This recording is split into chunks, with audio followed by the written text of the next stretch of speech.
चलेगा योगी का डंडा और दंगाइयों को किया जाएगा ठंडा। 10 जून को हुए उग्र प्रदर्शन को लेकर बुलडोजर बाबा के नाम से मशहूर योगी जी पूरे एक्शन में आ गए हैं और अपनी पुलिस प्रशासन को आदेश में उन्होंने कहा है कि किसी भी तरह उन दंगाइयों को जल्दी से सलाखों के पीछे लाओ जिन्होंने उत्तर प्रदेश में उपद्रव करने, दंगा फैलाने का दुस्साहस किया है। शासन प्रशासन भी पूरे एक्शन में है और सुबह होते होते इस पूरे दंगा के पीछे का मास्टरमाइंड जावेद अहमद उर्फ पंप को हिरासत में ले लिया है और उससे पूछताछ हो रही है। उसके मोबाइल में कई अहम सबूत भी मिले हैं। जावेद की बेटी दिल्ली जेएनयू में पढ़ती है और उसकी भूमिका की भी जांच की जा रही है। कुछ एआईएमआईएम के नेताओं पर भी शक है, उनकी भी जांच की जाएगी। पुलिस ताबड़तोड़ एक्शन करते हुए 70 लोगों को नामजद अभियुक्त बनाया है और 5000 लोगों की अलग से लिस्ट बनाई है जो हिंसा में शामिल थे। सभी लोग पुलिस के रडार पर हैं। इस बार योगी जी दंगाइयों को ऐसा सबक सिखाएंगे कि लोग उत्तर प्रदेश में पत्थर उठाने से पहले 100 बार सोचेंगे। देखिए, अभी तक जो मास्टरमाइंड सामने आया है उसका नाम जावेद अहमद उर्फ जावेद पंप ये आदमी है। इसके अलावा और भी सारे मास्टरमाइंड हो सकते हैं, उनकी पूछताछ की जा रही है, उनके बारे में जानकारी इकट्ठी की जा रही है। अभी हमने जो कल घटना हुई, पुलिस और प्रशासन ने पहले बहुत समझाने की कोशिश की, ये मानते हुए कि सभी अपने आवाम हैं, सभी लोग बात मान जाएंगे, लेकिन अधिकांश लोग बात नहीं माने और नाबालिग बच्चों को आगे करके कुछ खुराफाती अराजक तत्वों ने पुलिस और प्रशासन पे पथराव किया है और इस घटना को बेहद गंभीरता से लिया गया है। इनके खिलाफ थाना खुल्दाबाद और करेली 2 थाना क्षेत्रों पर 29 गंभीर धाराओं में मुकदमा दर्ज किया गया है। 70 नामजद अभियुक्त हैं और 5000 से भी ज़्यादा अज्ञात शरारती तत्वों को उसमें नामजद किया गया है, डाला गया है। इनकी पहचान वीडियो के आधार पर की जा रही है। कई लोगों को मौके से हिरासत में लिया गया था, कई लोगों को हिरासत में लिए गए लोगों से पूछताछ के बाद हिरासत में लिया गया।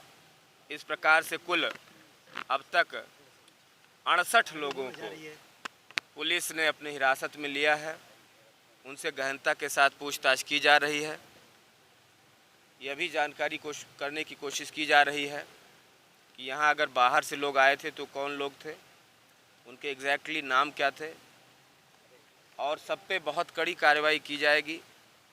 मुकदमा दर्ज करना, गिरफ्तारी करना, जेल भेजना तो एक चरण है, उसके अलावा उन पे गैंगस्टर एक्ट और एनएसए के तहत भी कार्रवाइयाँ अमल में लाई जाएंगी। एक सबक भी दिया जाएगा कि पुलिस प्रशासन जब इतना मिन्नत करती है, इतनी चेतावनी देती है, इतनी बार मना करती है कि सभी अपने लोग हो और कानून को हाथ में ना लो, उसके बाद भी वो पत्थर फेंकने पर आमादा हैं, तो उसका जवाब उसी तरह से उनको कानून की भाषा में मिलेगा और ऐसी सख्त कार्रवाई की जाएगी कि उन्हें लंबे समय तक याद रहेगा। मास्टरमाइंड गिरफ्तार हुआ है कि नहीं? मास्टरमाइंड गिरफ्तार हुआ है कि नहीं? मैंने अभी पहले ही बताया कि एक मास्टरमाइंड जावेद अहमद उर्फ जावेद पंप, इनको हिरासत में लेकर पूछताछ की जाएगी। मास्टरमाइंड गिरफ्तार हुआ है कि नहीं? मास्टरमाइंड गिरफ्तार हुआ है कि नहीं? मैंने अभी पहले ही बताया कि एक मास्टरमाइंड जावेद अहमद उर्फ जावेद पंप, इनको हिरासत में लेकर पूछताछ की जाएगी। गिरफ्तारी एक लिखा पढ़ी की प्रक्रिया है, उसके बारे में आपको अवगत करा दिया जाएगा। लिया गया है कि नहीं? अभी जावेद है कि नहीं? जावेद पंप को हिरासत में लिया गया है और गहनता से उससे पूछताछ करके और लोगों के नाम सामने आ जाएंगे। अभी पूछताछ चल रही है। आपने प्रयागराज और बाहरी का भी जिक्र किया, क्या जावेद बाहर से है या प्रयागराज का ही है? नहीं, ये व्यक्ति प्रयागराज का है, करेली क्षेत्र का निवासी है। ये तमाम मीटिंग्स में भी शामिल रहता है, वहाँ चिकनी चुपड़ी बातें करता है। इसके किसी से कनेक्शन सर? और उसके बाद इसके मोबाइल में बहुत सारी चीज़ें मिली हैं। ये तमाम चीज़ों को प्रोपेगेट करने का काम करता रहा है। इसकी एक बेटी दिल्ली में पढ़ती है, जानकारी मिली है कि जेएनयू में पढ़ती है, वो भी इसी तरह के खुराफाती मामलों में लिप्त रहती है। ये पिता और पुत्री ये सब मिल करके पूरा प्रोपेगेंडा प्रोपोगेट करते हैं और अपने बचाव में तरह तरह की तरकीबें ढूंढते हैं, लेकिन सारे सबूत पुलिस के पास हैं और मुकदमा दर्ज है। 29 गंभीर धाराएं लगाई गई हैं, उसके तहत अभी इनको हिरासत में लिया गया है। बहुत जल्दी आगे की कार्रवाइयां अमल में लाई जाएंगी। इसकी बेटी का भी कोई रोल है क्या प्रोवोक करने में? मैंने आपको बताया कि ये चीज़ें अभी जानकारी में आई हैं, सबूत तलाशा जा रहा है। बिना सबूत के हम किसी पे कार्रवाई नहीं करते और सबूत मिलने पर कार्रवाई में कोई कमी भी नहीं रखी जाएगी। क्या जावेद की अतीक पुत्री कनेक्शन उससे भी भी- इसमें अतीक कनेक्शन भी आया है क्या? अतीक का कनेक्शन भी आया है जो पूर्व सांसद है? नहीं, अभी तक कोई कनेक्शन नहीं आया है, एएमआईएम का लेकिन जो भी कनेक्शंस आएंगे वो आपको बता दिया जाएगा। AIMIM के कुछ लोगों का इसमें नाम आया हुआ है, सपा के भी कुछ उनके खिलाफ या उनके से संबंधित जो सबूत हैं वो इकट्ठे किए जा रहे हैं। सबूतों पे ही हम बात करेंगे। अभी तक जो शुरुआती डिटेल्स है वो यही है।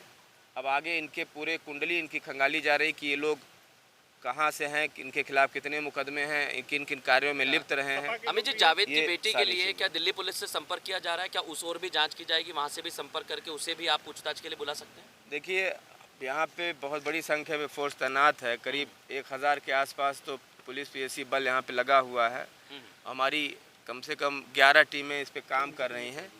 अभी जो नाम आया वो मैंने आपको बताया, ज़रूरत पड़ी तो वो दिल्ली पुलिस से भी संपर्क किया जाए, दिल्ली भी टीमें भेजी जाएंगी, सारी कार्रवाइयाँ अमल में लाई जाएंगी। अभी कल चीज़ों को नियंत्रित करना था, ये सारी चीज़ें हैं और इन्वेस्टिगेशन की प्रोसेस आगे बढ़ रही है।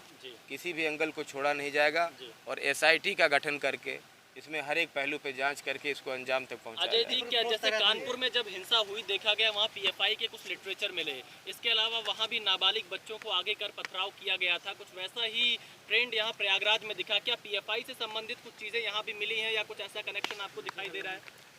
देखिए, ट्रेंड की बात मैं अभी नहीं कर सकता, लेकिन यहाँ पे ये मोडस ऑपरेंडाई थी कि कम उम्र के यानी कि नाबालिग बच्चों को आगे करके कुछ खुराफाती लोग पीछे से पत्थर फेंक रहे थे। ये ट्रेंड यहाँ पे भी था। कोई ऐसा लिटरेचर नहीं मिला है, लेकिन मोबाइल फ़ोन्स जो जब्त किए गए हैं, इनके मोबाइल फ़ोन्स में व्हाट्सएप ग्रुप्स बने हैं और व्हाट्सएप ग्रुप्स के माध्यम से आह्वान किया जा रहा था कि यहाँ पर पहुँचिए, फला जगह पहुँचिए, भारत बंद और इस तरह के आह्वान उसमें किए हुए मिले हैं। उसको सबूत के तौर पर देखा जा रहा है। अजय जी, एक सवाल ये है, जहाँ पर आप मौजूद हैं, यहाँ से 100 मीटर की दूरी पर ही एक दुकान पर पोस्टर लगा हुआ है शुक्रवार जुमाबंदी का। क्या ये पुलिस की संज्ञान में नहीं आ पाया? क्या ये आप मानते हैं लोकल स्तर पर इंटेलिजेंस की भी चूक रही है? चूक वगैरह बाद में देखेंगे, लेकिन इतना मालूम था कि यहाँ पे सेंसिटिविटी है और इसीलिए बड़ी भारी संख्या में फोर्स भी लगाई गई थी और जिसके कारण ही कोई जनहानि नहीं हुई है। पुलिस ने बहुत कोशिश किया, इन उपद्रवियों को इसी इलाके में कंटेन करके रखा, इनको बाहर जाने का मौका नहीं मिला। आपने देखा होगा कल काफ़ी मशक्क़त पुलिस को भी करनी पड़ी और इन लोगों को कंटेन करके रखा गया और अंत में इन्हें भगाया गया, यहाँ से खदेड़ा गया, नहीं तो और भी बड़ी चीज़ें घट सकती थी। तो ये सब जानकारियाँ थी, इसीलिए फोर्स यहाँ पे बहुत ज़्यादा लगाई गई थी। सुबह से मेरे और DM साहब के द्वारा बहुत तगड़ी ब्रीफिंग भी की गई थी। सभी लोग बॉडी प्रोटेक्टर, हेलमेट, डंडा के साथ मुस्तैद थे, तभी जाकर इसको लगाम लगाया जा सका है और आवाम को सुरक्षित किया गया है। प्रयागराज में भी ऐसे कार्रवाई की जाएगी? देखिए, कहीं बुलडोज़र चलना शुरू हो गया है उसका यहाँ से कोई मतलब नहीं है। हम बहुत ही मेरिट पे कार्रवाई करेंगे। अगर किसी का अवैध निर्माण है तो निश्चित रूप से वो ध्वस्त किया जाएगा नियमानुसार। PDA प्रयागराज डेवलपमेंट अथॉरिटी इस पर वर्क कर रही, होमवर्क किया जा रहा है। क्रिमिनल केसेस भी दर्ज हैं। अवैध तरीके का निर्माण है तो इसको कतई बख्शा नहीं जाएगा और दिन दहाड़े उस पर कार्रवाइयाँ की जाएंगी और कोई भी इसमें अड़चन बनेगा तो उसको भी कार्रवाई की जद में लिया जाएगा। वो सारी चीज़ें आपको बता देंगे। अभी इतनी सारी चीज़ें अभी इसमें काम करना है, तमाम गिरफ्तारियाँ करनी है। आपको अलग से अगर ज़्यादा इंटरेस्टिंग है तो आप अलग से हमसे बात कर लीजिए। अलग से सर एक सवाल आवाज आ रही है रोल हमारे साथ।